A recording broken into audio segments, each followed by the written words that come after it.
तो फिर ये बताइए, सबसे पहले आपने एक ट्वीट किया, शेर कागजी निकला, ये कौन से शेर की बात थी? एक ऐसा शेर जो हर सभाओं में कहता था डरो मत। एक ऐसा शेर जो कांग्रेस वर्किंग कमेटी की मीटिंग में भी भाषण देता था, जो कहता था डरो मत।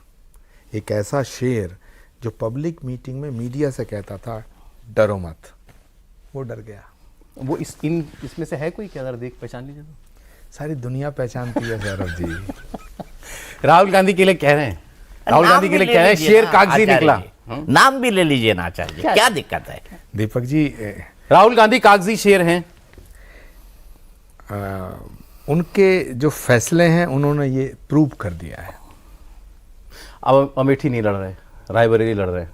क्या था आपका पहला रिएक्शन जो खबर सुनी आपने? मुझे लगता है उनको अमेठी से ही लड़ना चाहिए था। ये देश के इतिहास में गांधी परिवार में पहले ऐसे गांधी हैं जो जहां से हार गए वो सीट छोड़ दी। संजय गांधी चुनाव हारे थे लेकिन सीट नहीं छोड़ी। इंदिरा गांधी चुनाव हारी, सीट नहीं छोड़ी। तो ये तो मुझे लगता है कि उस परिवार की जो परंपरा है, जिसको देश ने बहुत प्यार किया, उसको भी तोड़ा। दूसरे, लोगों का दिल टूटा। तीसरा, जो कांग्रेस का कार्यकर्ता था जो ये मानता था कि राहुल गांधी डरते नहीं है। देश में एक नया परसेप्शन बन रहा था, चाहे बुरा बोलें भला बोलें, मोदी को गाली देते हैं, ये भी एक परसेप्शन है और वो बड़ा ताली इसमें पाते थे। मगर आज जब से ये फैसला हुआ है कि राहुल गांधी अमेठी छोड़ गए, तो वो जो कार्यकर्ता है जो जोश में उफान ला रहा था, कूद रहा था, वो मायूस हो गया। और ये बात सौरभ जी मैं इसलिए कह रहा हूँ कि ये जो देश है ना, ये भावनाओं का देश है। भारत भावनाओं का देश है। ये कभी भी डरने वाले सेनापति का साथ नहीं देता। जो सेनापति अपनी पिच को छोड़ जाता, मोर्चे से भाग जाता है, उसका साथ सैनिक भी नहीं देते। तो बड़ी बात कह दी आपने। अरे पहले एक चीज क्लियर कर लेते हैं, क्योंकि आप इस प्रोग्राम में जो भी बोलेंगे सब लोग कहेंगे अरे कांग्रेस पार्टी छोड़ दी ना, अब कांग्रेस से उनके रिश्ते खराब हो गए। उल्टा ही तो बोलेंगे आचार्य जी, कोई तारीफ थोड़ी कर देंगे राहुल गांधी की खड़े होकर के आज।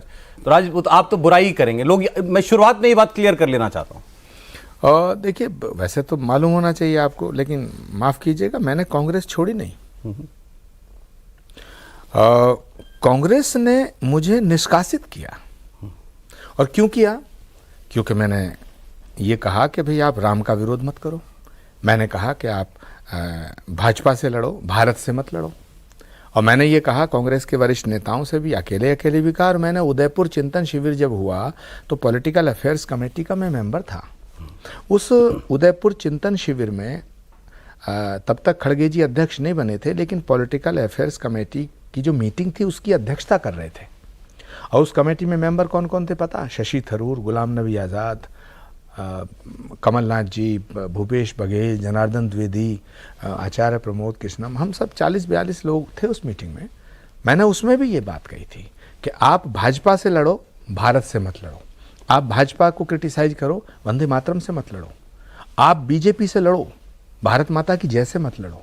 और मैंने कहा कि आप अयोध्या से नफरत मत करो। राम मंदिर सुप्रीम कोर्ट के फैसले से बन रहा है, अब इसका स्वागत करो। तो ये बातें थी। जवाब क्या आया? क्या रिएक्शंस थे इस पर? और सौरभ जी, एक बात और भी मैं आपको आज बताना चाहता हूँ, क्योंकि आपका जो मंच है ये बड़ा विस्तृत और विराट मंच है। और जैसे अदालत में खड़ा होकर आदमी कहता है कि गीता पे हाथ रख के कसम खाता हूँ, जो कहूँगा सच कहूँगा, सच के सिवा कुछ नहीं कहूँगा। तो आपने कसम नहीं दिलाई है, लेकिन एटमॉस्फेयर ऐसा है, वातावरण ऐसा है, क्योंकि यहाँ बैठ के झूठ बोलने से क्या फ़ायदा। सही। और मैं झूठ बोलने वाले को अच्छा राजनीतिक मानता भी नहीं हूँ। मानते होंगे जो मानते हैं, मैं सच के साथ खड़ा हूँ। मैंने पॉलिटिकल अफेयर्स कमेटी में एक सबसे बड़ा गुनाह जो किया, वो क्या किया? वो ये किया कि मैंने वहाँ बैठक में सार्वजनिक रूप से ये प्रस्ताव दिया कि प्रियंका गांधी को कांग्रेस की कमान सौंप दो। कांग्रेस की कमान सौंप दी जाए। दैट्स तो ब्लास्फेमी कर दिया आपने, ईश निंदा कर दिया आपने। राहुल गांधी थे वहां? उठ के चले गए थे। आपकी बात सुन के या पहली? सुन के। सुन रहे आप?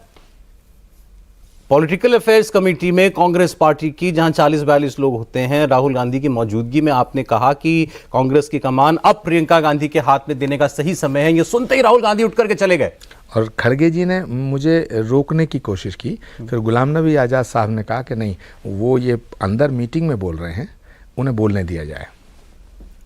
तो मैंने अपनी बात पूरी करी और मैंने ये भी कहा था कि अगर मुझे इस मीटिंग से बोलने से रोका गया, इस मीटिंग में बोलने से रोका गया, तो मैं ये मीटिंग छोड़ के चला जाऊंगा। क्यों? क्योंकि ना मैं राम पे समझौता कर सकता हूं और ना राष्ट्र पे समझौता कर